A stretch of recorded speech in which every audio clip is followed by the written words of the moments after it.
This is my little class that I teach teachers with, and I call it faculty training. And you can see that Zoom is plugged in here. Now, this plugin actually came from a website called marketplace.zoom.us. Marketplace.zoom.us. And what you're looking for is a thing called LTI Pro. All right. So if you're interested and you have Moodle and you have Zoom, I would strongly suggest that at least in a sandbox of your Moodle instance, you explore this, because it really brings a whole lot of power to the tools that you already have. And to Johan's point, it puts everything where the teachers and where the students already live. Okay. So I'm going to go inside Moodle real quickly. And here's my plugin right there inside my class. It's called Zoom. And when I log in and open it up, what you're going to see is all of the things that are associated with this particular course that are related to Zoom. Now, Lance, what do you mean by that? I mean, whiteboards that were created in class. I mean, documents, like Johan said, that were generated from summaries inside my class. I mean, videos that were recorded as a part of my class and are automatically published here. Now, the Zoom room that I have here in my office is called a D10, D7. So it's called the D10 in Dr. Ford's office, right there. Johan also mentioned this idea of different types of summary templates. It's not different data, okay? Right now there's a transcript rule. In fact, let me show you this. So everything that I'm saying in real time is being transcribed. And if you don't understand English extremely well, you have the opportunity to go down here and choose your speaking language as Hebrew, choose your caption language as Hebrew, and it will do its best to translate my pathetic English attempts this morning into your language. So in real time, all of that is happening. Why is that important in light of lecture summary? Well, in lecture summary, it's going to organize that entire transcript based on the way that students and teachers consume content for their class. I'll show you in just a minute. I'm going to roll on down here to record the meeting automatically. And then this is not a full implementation, so I have to type in my LTI. Typically, you don't have to do that, all right? So now this thing is scheduled. Now, what do you mean this thing is scheduled, Lance? I mean, look, there it is. Today, Wednesday, Friday, Monday, Wednesday, Friday. Not only is it scheduled here, where I can literally start the class from my laptop, it's also scheduled over here. Come here. So this D10 device that I was talking about, Nowtech sells these. It's an amazing device. It's an all-in-one camera, microphone, speakers. It's now saying, hey, faculty training with Nowtech is going to start in 7 minutes. It's actually going to auto start. Spoiler alert, we're not going to wait 7 minutes, okay? But in our classrooms on campus, every high school classroom, every middle school classroom has one of these. It does exactly what that just did. It automatically starts the class. It automatically starts the recording of the class. It automatically finds the people in the class. And then the teacher might say something like, all right, guys, today I'm so glad you're here. What we want to do is focus on 3 things. Number 1, you have a test on Friday. Okay, you might say something like that in class. Number 2, you want to know what's on that test. It's going to be chapters 10 through 15, roughly pages 175 to 235 in your text. That's helpful for them, right? And watch those videos, okay, from our other classes. Number 3, if you have questions, I have office hours every Wednesday from 3 to 4:30. Please just go to Moodle and book those. Now let's get started with class. And when I say let's get started with class, what I mean is it's time for me to give some notes, give some information. I'm using a tool called Zoom Whiteboard. Johan mentioned this. It is included in your Zoom license. There is no additional fee for this, no additional charge. These whiteboards are infinite in scope. There's no left, right, north, south. It all works in infamy. A-O-T. My handwriting is pathetic this morning. T-E-C-H. Okay, so real quick, just so you see what's happening. Let's bounce back over here. Here's my Moodle site again. Right? And inside my Moodle site, I had this thing that says whiteboard. I'm gonna click on it. Right here, there's a thing that says untitled that was fired off at 8:39 a.m. Let's click on it real quick and see what that is.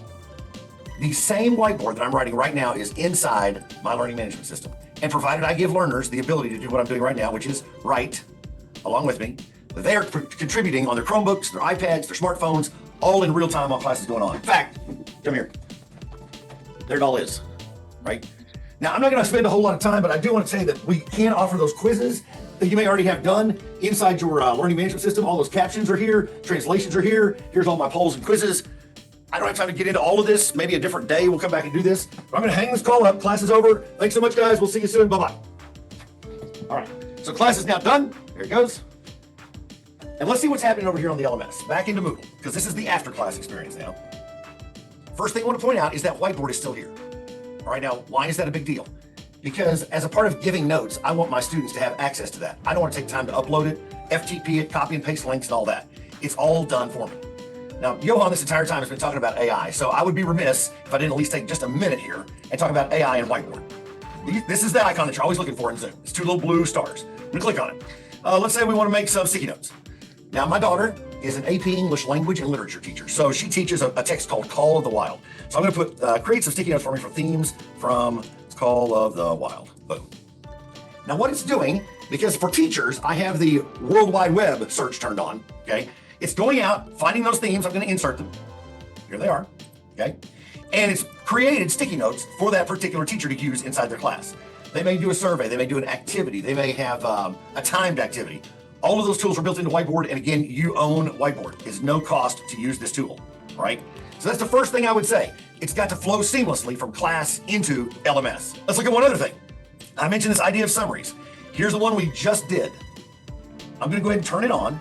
I don't have to have it on for my students to see. So if some of you are like, listen, there's certain ones I want to turn on, certain ones I don't want students to have access to. That is totally up to you as a faculty member. I will turn this on and I will click it. Now I know it's really small on your screen, so just squint hard, okay? The first thing it says is, what's the overview of what happened in class? And then we get into the key concepts or theories that were discussed in class. Here are the important questions that were raised in class. And this section right here is the what you should have learned while you were in class. Key takeaways, the summary of learning objectives. Topic with salient questions and answers, topic, and then it wasn't long enough to have actual next steps and assignments, but all of that information is automatically placed inside the learning management system. I can turn it on or turn it off. The next thing Johan mentioned was docs. Now I'm gonna pull up the one that I just did is not yet here, but I'm gonna go ahead and pull up one real quick. Let's do this one. Here's a doc that was automatically created from a class. All the topics are here. The recording and the transcript is there. The meeting attachments are there. And it looks like a word processor, right? I mean, and I just don't think the word docs does this thing justice. Let me show you why. I'm gonna go in here and I'm gonna say, with AI, would you do me a favor, AI? Would you create a 5-question quiz? Would you include a text answer if it's multiple select, multiple choice? Hey, it's up to you. So it has now gone through these notes from class. They're automatically taken. Remember, that's just the summary from class. And it has created a quiz with questions and the answer key at the bottom. Conversely, maybe I'm a student. Maybe I want to ask something like this. Would you, let's type in here. Would you create, and I can't type this one, create a 3-session study guide for me over this information? Boom. So now it's going to go back through, again, that lesson. It's going to pull out the activities for me. And it's going to give me 3 sessions. Starting off the session, activities to do during the session, and things to help me wrap up that session, to help me prepare to study for this test. Now, I can spend hours here. Obviously, there's so many things that we could do, and all this is built into the AI. I sent a chat into the host group that I didn't have rights to actually post a link out to the group at large. If you all would send that over for me, that would be awesome, because it really is a blue paper on what's happening with your data. Some of you are like, Lance, I'm totally wigged out right now. You're just saying this in class, and all this stuff is happening. What happened to my data? Where did it go? How did it land at Zoom? What are you doing with that data? All that information is inside that link. So grab that link before you get out of here. One last thing, and it may not be done yet, is the recording from today's class. There's the recording from today's class. Here's the transcript of what actually happened. And I have the ability to switch that transcript into other languages if I want to. Let's just change this little part into Hebrew real quickly. And so what it's doing is it's going through the entire transcript and it's translating it into Hebrew. It is now searchable in Hebrew as a part of the student's experience. And then as a teacher, obviously no one's watched this yet, but I have a list of statistics. Who watched what? How much of it did they watch? Did they comment on it? Everything, and the date and the time that they did all that. Everything is here for me. So this is all wrapped into your learning management system, in your case, Moodle.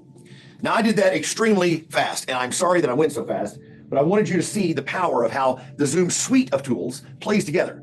Many times people just think, oh, it's a meeting. Oh, it's a Zoom phone call. Oh, it's no. It's how it all comes together that is truly the power in education.